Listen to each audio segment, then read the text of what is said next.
मेरा नाम कुणाल प्रसाद है। मैं नोएडा से यहाँ पे आया हूँ और मेरी जो हेयर ट्रांसप्लांट हुआ था वो 5 तारीख को हुआ था। मैं 5 मई को मेरा कंप्लीट हो गया था, 6 को मैं रिलीज़ हो गया था यहाँ से। आज मेरी फर्स्ट PRP के लिए मैं यहाँ पे आया। एक्चुअली में मेरा हेयर फॉल लगभग आज से 6 से 7 साल पहले से स्टार्ट हो चुका था। काफ़ी ज़्यादा हेयर फॉल हो रहा था, तो इस बीच में मैंने काफ़ी जगह पे ट्रीटमेंट करवाई। कहीं पे वो उन्होंने कुछ सैम्पल्स दवाइयाँ चलवाई थी, कहीं पे जेल उन्होंने प्रोवाइड किया था जो मैं हेयर पे लगाता था, बट टाइम टू टाइम वो भी कुछ बेनिफिट नहीं कर रहा था। उसके बाद फिर मैंने डिसाइड किया कि हेयर ट्रांसप्लांट ही एक सबसे अच्छा एक उपाय है। तो फिर जितने मेरे कलीग्स थे उनसे मैंने काफ़ी सारे राय ली, प्लस मैंने यूट्यूब में भी काफ़ी देखा है क्वेस्टी के बारे में। तो यहाँ की जो टेक्निक्स हैं क्वेस्टी टेक्निक्स, उसमें काफ़ी मैं इन्फ्लुएंस था क्योंकि मेरे फ्रेंड्स ऑलरेडी यहाँ पे करवा के रखे हुए थे। तो बेटर है कि मुझे एक रिजल्ट मिल गया था। तो रिजल्ट मिलने के बाद मैं काफ़ी कॉन्फिडेंट था और फिर मैं यहाँ पे डिसाइड किया कि मुझे यहीं पे आना, तो फिर मैं यहाँ पे अपना करवा लिया। मेरी सर्जरी 2 दिन चली थी। शुरू में जब मैं यहाँ पे आया था तो काफ़ी ज़्यादा ही डरा हुआ था, क्योंकि जिस तरह से मैं सुनता था अदर लोगों से दूसरी जगह पे कि काफ़ी ज़्यादा पेन होता है, ये होता है, बट मेरा फ्रेंड बार बार बोल रहे थे कि ऐसा तुम्हें कुछ पता नहीं चलेगा। बट एक्चुअल में जब मैं QST में आया तो फर्स्ट टाइम मैं भी डर गया था। ऑपरेशन जब सर्जरी मेरी स्टार्ट हो रही थी, बट वहाँ पे सारे पूरे डॉक्टर्स की टीम एंड नर्स की टीम थी, उन्होंने मुझे काफ़ी हैंडल किया। एंड देन कैसे क्या हुआ मुझे खुद नहीं पता चला, मतलब काफ़ी स्मूथली हुआ, पेनलेस था, हल्का सा बस शुरू में ही बस पता चला था, जो कि एक नॉर्मल इंजेक्शन से होता है वैसा ही बस पता चला। उसके बाद मुझे कुछ नहीं पता चला। और इवन जब मेरा ट्रांसप्लांट कंप्लीट भी हो गया तो मैं फ्रीली अपना मैं बाहर भी निकला, मुझे कोई दिक्कत नहीं हुआ। लगभग अप्रॉक्स 1 वीक तक तो मुझे कुछ पता ही नहीं चला कि मेरा कुछ हुआ भी है। और मैं काफ़ी हैप्पी फीडबैक मैंने QST को भी दिया, क्योंकि मुझे काफ़ी अच्छा लगा यहाँ से, क्योंकि जिस तरह से र्यूमर्स चल रहे थे कि ऐसा होता है वैसा होता है, इस तरह की सारी प्रॉब्लम्स मुझे आज तक कुछ फेस ही नहीं हुई। और इवन मेरा 1 मंथ अप्रॉक्स कंप्लीट भी हो चुका है, बस ये ड्यूरेशन भी मुझे कुछ नहीं पता चला। तो QST में आई थिंक QST टेक्निक्स ये लोग यूज करते हैं, तो ये काफ़ी अच्छा है, क्योंकि इसमें हमारे मतलब अप्रॉक्स मेरा 5400 अप्रॉक्स ग्राफ लगा था।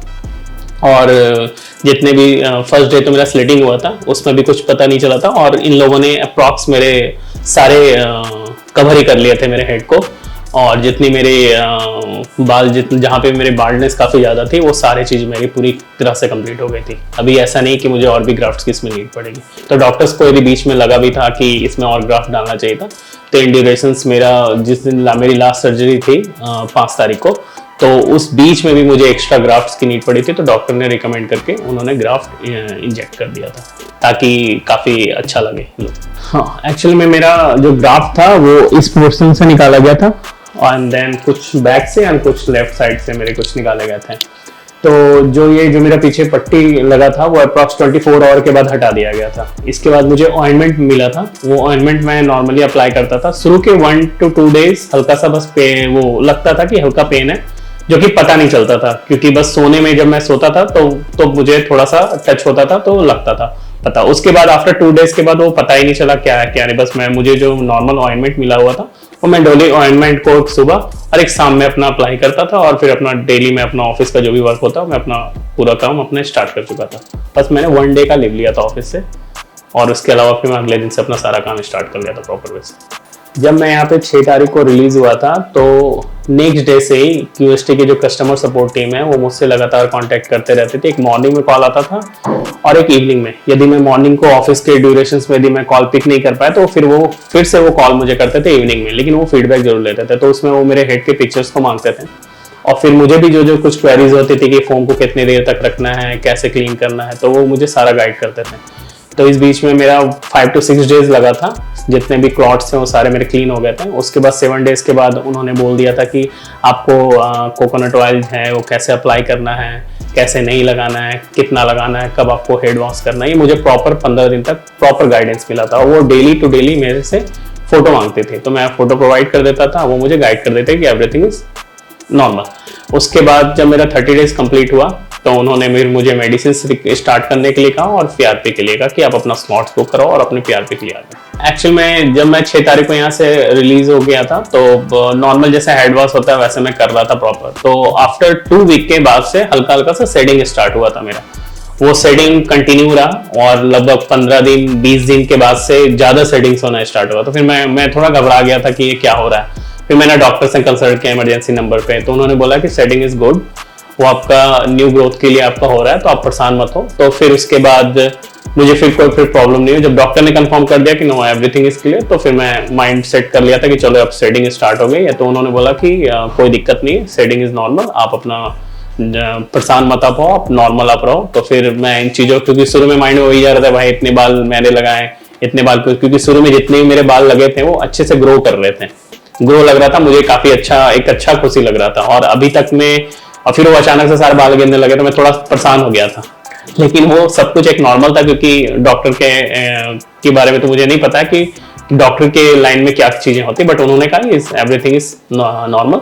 तो फिर मैं खुश हो गया। तो अभी तक का जितना एक्सपीरियंस था 1 मंथ में, मुझे अभी तक में कोई भी प्रॉब्लम्स नहीं हुई, पेनलेस सर्जरी था। और टाइम टू टाइम जो भी मुझे क्वेरीज होती थी, मेरे पास डॉक्टर्स का भी नंबर है, वो उन लोगों ने प्रोवाइड कर रखा था, कस्टमर केयर का भी नंबर है। तो जो भी चीज होता है मैं तुरंत क्विक कॉल करके और उनसे कंफर्म करवा लूं। वैसे अभी तक की ओवरऑल सर्जरी में, ओवरऑल 1 मंथ में मुझे कोई भी दिक्कत नहीं हुआ, और यहाँ की सपोर्ट टीम काफी अच्छी है, नो डाउट।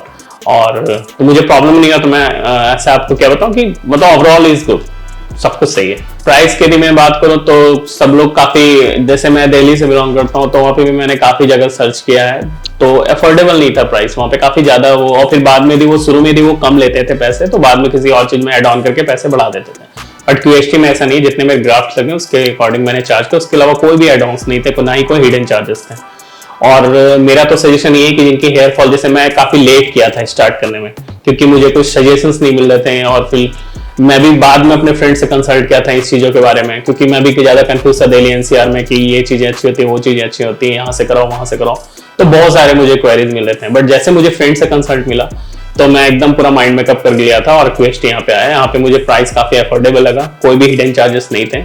और मैं लोगों को यही सजेस्ट करूंगा कि जैसे मैंने थोड़ा सा डिले किया, जिनका स्टार्टिंग में हेयर फॉल हो रहा हो, यदि वो स्टार्टिंग में यहाँ पे आ जाए, तो वो तुरंत सारे सेव आपके हो जाएंगे। मतलब आपको ज्यादा ग्राफ्ट्स की नीड नहीं पड़ेगी, जैसे मुझे काफी ज्यादा ग्राफ्ट्स की नीड पड़ गई थी, क्योंकि मैंने काफी डिले कर दिया था। तो यदि जो लोग की पहले ही स्टार्ट हो गई, तो यदि आप पहले आके यहाँ QST में सही करवाते हो, तो वो आपके बाल को ही बचा लेंगे, एंड देन आपके जो नए बाल जितने गए हुए हैं, बार्डनेस आ गई, वो बाल आपके ये लोग प्रोवाइड कर देंगे। मतलब आपका जो भी होता है वो आपका इम्प्लांट कर देंगे वो बाल को। अब मैं मिलता हूँ आपको नेक्स्ट PRP में।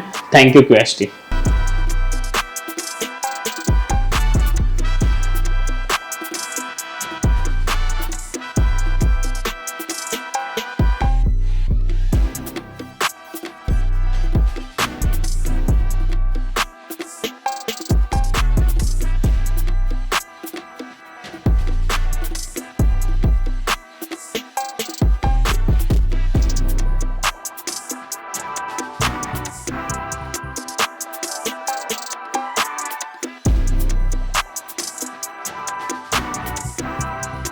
हेलो फ्रेंड्स, अगर आपने अभी तक हमारे चैनल को सब्सक्राइब नहीं किया है तो प्लीज इस वीडियो को लाइक कीजिए, शेयर कीजिए और हमारे चैनल को सब्सक्राइब कीजिए।